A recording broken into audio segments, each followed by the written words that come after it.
दोस्तों, नाग पंचमी के दिन पहन लेना यह जड़ गरीबी भूल जाएगी। आपके घर का रास्ता मरते दम तक नागदेव धन लाकर देते रहेंगे और करोड़पति बना देंगे। नमस्कार दोस्तों, स्वागत है आपका दिव्य ज्योति चैनल में। आज हम आपको बताने वाली है कि कंगाल भी धनवान कैसे बन सकता है और पितृ दोष बदल सकता है और पितरों की कृपा बरसेगी और साथ ही साथ काल सर्प दोष कुंडली से हमेशा के लिए दूर हो जाएगा। साल 2025 में नाग पंचमी का पर्व मंगलवार 29 जुलाई को मनाया जा रहा है। इस दिन पर आप कुछ ऐसे उपाय कर सकते हैं जिन्हें करने से आपको नाग देवता के साथ साथ भगवान शिव की कृपा की भी प्राप्ति हो सकती है। नाग पंचमी के दिन अगर आप विशेष रूप से यह एक काम करते हैं तो निश्चित ही आपकी हर समस्या का समाधान होता है।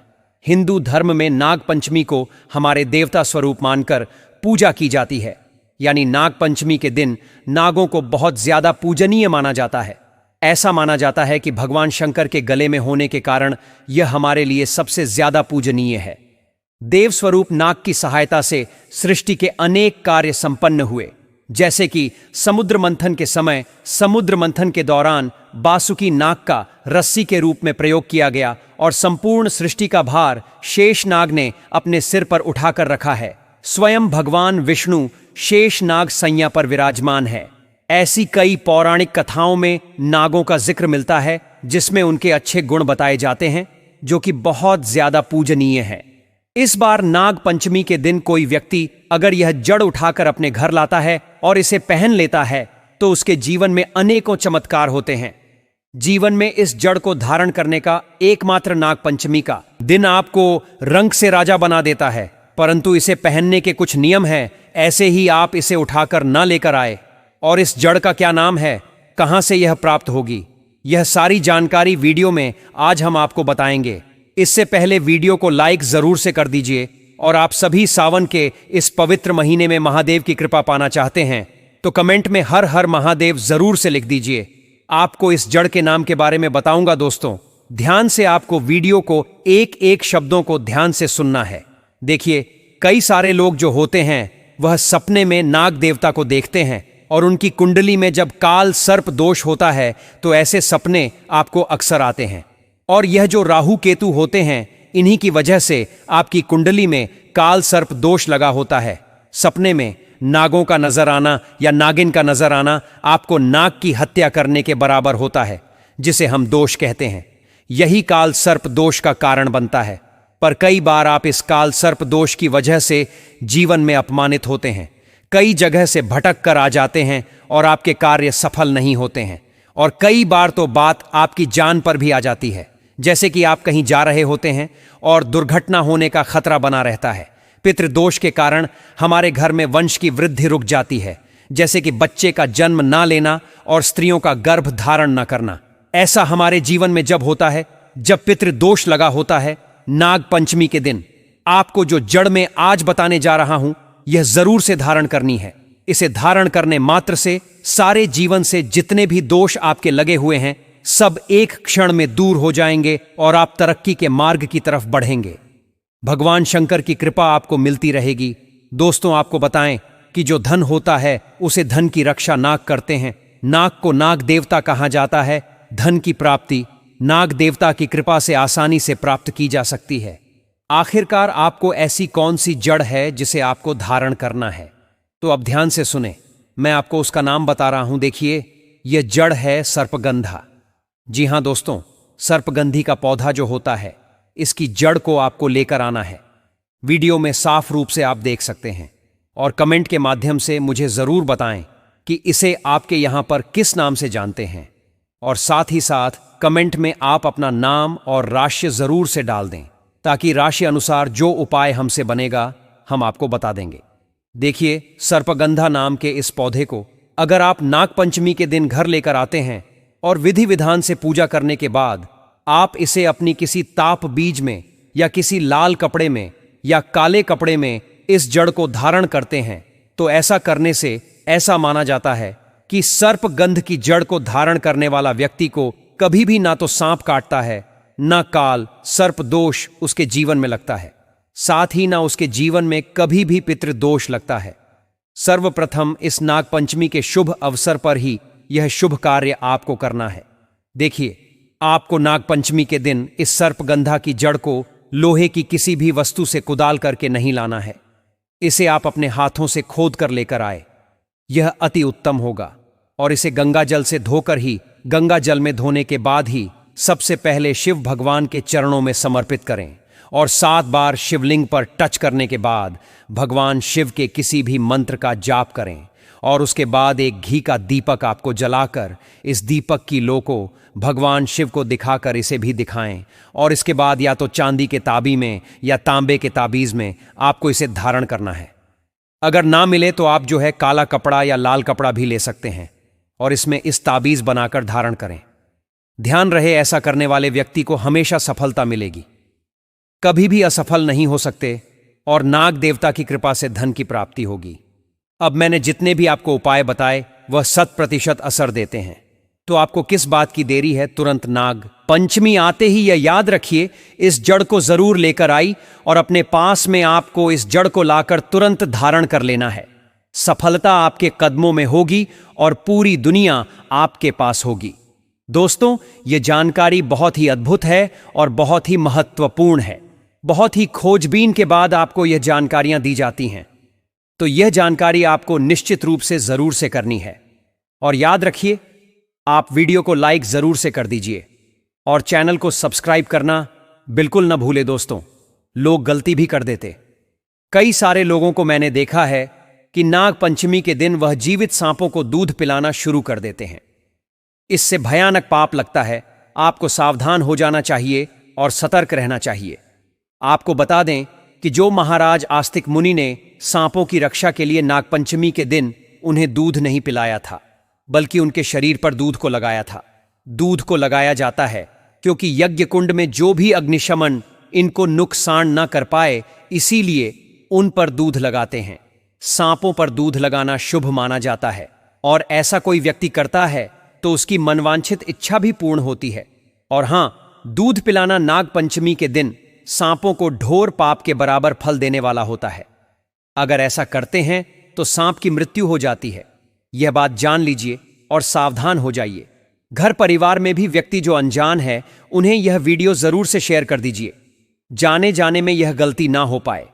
क्योंकि सांप जो होते हैं वह बहुत ही विषैली नहीं हुआ करते, तो आखिर कहां इनके अंदर विषय आया? क्यों इसे ढोर पाप के बराबर फल देने वाला कहां है? अगर ऐसा करते हैं तो सांप की मृत्यु हो जाती है। यह बात जान लीजिए और सावधान हो जाइए। घर परिवार में भी व्यक्ति जो अनजान है, उन्हें यह वीडियो जरूर से शेयर कर दीजिए, जाने अनजाने में कोई ऐसी गलती ना कर पाई। तो दोस्तों, हमें आपको एक और विशेष जानकारी दे रहा हूं। यह जानकारी है कि सांपों के अंदर आखिर जहर आया तो आया कहां से, क्या है इसके पीछे की वजह और कौन से स्थान पर सांपों के अंदर जहर रहता है। इसकी जानकारी जाने से पहले फिर से वीडियो को लाइक करके चैनल को सब्सक्राइब करने की रिक्वेस्ट करता हूं और कमेंट बॉक्स में हर हर महादेव जरूर से लिख दे। देखिए, नाग देवता जो होते हैं यह ज्यादातर नागलोक में पाए जाते हैं। उनके पीछे एक शिव महापुराण में मिलती है, जो विषैली सांप यानी कि जिनके अंदर बहुत ज्यादा विश्व होता है। तो यह विश्व आता कहां से है? अगर बिना जहर के सांप होते तो क्या होता? एक पौराणिक कथा के अनुसार भगवान विष्णु ने देवराज इंद्र को दुर्वासा, आर्ष जी के श्राप से मुक्ति दिलवाने के लिए असुरों के साथ मिलकर सागर का मंथन किया था और कहा, देवताओं को सागर मंथन से निकलने वाली सभी चीजों को लेकर के लालच भी दिया था। तब देवताओं और असुरों के बीच में सागर मंथन शुरू हुआ और विष्णु ने तक्षक अवतार लेकर समुद्र मंथन के लिए बीच में उतरे और उनके ऊपर यह समुद्र मंथन हुआ। यानी जो पर्वत था वह वासुकी नाग को रस्सी बनाकर एक ओर असुर और दूसरी तरफ देवताओं ने पकड़ा। जिधर मुख था उधर असुरों ने पकड़ा और जिधर पूंछ उधर देवताओं ने पकड़ा। इसके बाद ही समुद्र का मंथन प्रारंभ हुआ। दोस्तों, ध्यान से सुनिए, सांप जहरीले कब हुई? देखिए, जैसे जैसे मुद्र मंथन होता गया, एक एक करके कई चीजें समुद्र से निकली, जिनमें 14 रत्न निकले थे, जिनका वर्णन हम आपको किसी आने वाली अगली वीडियो में बताएंगे। परंतु यहां पर जो बात चल रही है वह है विष को लेकर, जिसमें हलाहल नाम का जो विष था वह सबसे पहले निकला, जिसकी तीव्रता कितनी ज्यादा थी कि सभी देवता और असुर हलाहल विष के प्रभाव से आहत होने लगे और देवताओं को चिंता सताने लगी कि अगर यह भी संसार में रह गया तो कोई भी व्यक्ति जीवित नहीं बच पाएगा। और तभी सभी देवी देवताओं ने भगवान शिव से प्रार्थना की। भगवान शिव ने देवी देवताओं की प्रार्थना को स्वीकार करते हुए हथेली पर उसे विष को रख लिया, लेकिन उसकी कुछ बूंदें धरती पर गिरी, और जो विष की बूंदें धरती पर गिरी उन्हें सर्प ने अर्थात सर्प ने पी लिया। बिच्छू ने भी पिया। कई प्रकार के कीड़े मकोड़े थे, उन्होंने इस बूंद को चाट लिया।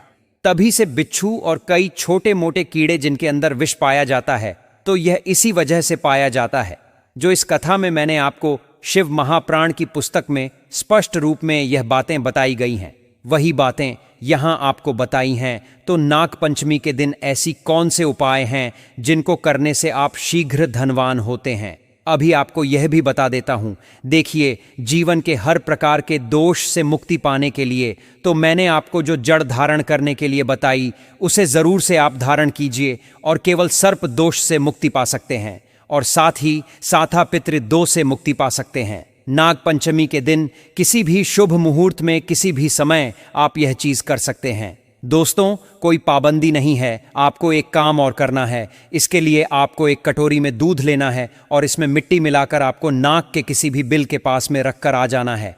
इसे होगा क्या कि नाग जब उसे दूध को ग्रहण नहीं करेंगे बल्कि आपको आशीर्वाद देंगे, क्योंकि उनका दूध पीना आपके आशीर्वाद देने के बराबर होता है। यह सिर्फ आपका एक भाग होता है दोस्तों। वहां पर जाकर आप उसे मिश्री मिले हुए दूध को रखें और अपनी जो भी मनोकामना है उसको जरूर वहां हाथ जोड़ करके प्रणाम करते हुए बोले। इतने छोटे से उपाय को करने मात्र से आप अपने जीवन के छोटे से लेकर बड़े कष्ट को दूर कर सकते हैं। देखिए, कई सारे उपाय मैंने आपको अलग अलग समस्याओं के लिए बता दिए हैं, परंतु आपको एक और विशेष उपाय बताना चाहता हूं जो सर्वज्ञ उपाय है, जिसे करने का तात्पर्य है कि आप एक ही उपाय से संपूर्ण काष्ठ से मुक्ति पा सकते हैं। नाग पंचमी के दिन इस छोटे से उपाय को जरूर से कीजिएगा। साथ ही जो जड़ मैंने आपको बताई वह भी धारण कीजिए। साथ ही दोस्तों, आपको इस दिन कुछ और भी उपाय करने हैं। नाग पंचमी के दिन शिवलिंग के पास स्थित नाग देवता को दूध और चमेली के फूल अर्पित करें। इस दौरान नाग देवता का मंत्र वासुकी तक्षकश्चैव कालियो मणिभद्रकः ऐरावतो धृतराष्ट्रः कारकोटक धनंजयो एते भयम प्रयच्छन्ति प्राणिनाम प्राण जीविनाम दाशान का जप करना चाहिए।